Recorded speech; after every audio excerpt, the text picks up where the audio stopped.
আজকে আমরা যে প্রতিবাদ করছি এটা শুধুমাত্র ঐক্যবদ্ধ শিক্ষার্থী যুদ্ধের প্রতিবাদের বিষয় না, এটা ঢাকা বিশ্ববিদ্যালয়ের প্রত্যেক বিবেকবান শিক্ষার্থী এবং প্রত্যেক বিবেকবান শিক্ষকের এই প্রতিবাদ করতে হবে এবং সারা দেশের সকল মুক্তিকামী ছাত্র জনতাকে এটার প্রতিবাদ করতে হবে।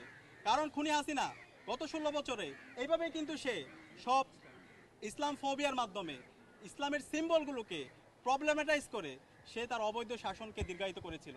এই জুলাই বিপ্লব পরবর্তী এই কালচারাল ফেসিসদেরকে যদি আমরা আবার নতুনভাবে প্রশ্রয় দিই তখন তারা এর চাইতে বড় দুঃসাহস দেখাবে।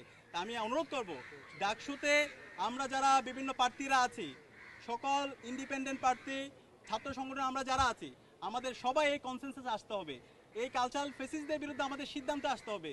যারা বাংলাদেশে আবার শাহবাগের রাজনীতি ফিরে নিয়ে আসতে চায়, যারা আবার দিল্লির রাজনীতি এখানে ফিরে নিয়ে আসতে চায়, যারা আবার আমাদের এখানে যে হচ্ছে চারুকলা ভার্সেস ঐক্যবদ্ধ শিক্ষার্থী জোট এভাবে হচ্ছে বিভিন্নভাবে তারা দায় দিয়ে রাজনীতি করতে চায়, তাদের বিরুদ্ধে আমাদের সতর্ক থাকতে হবে।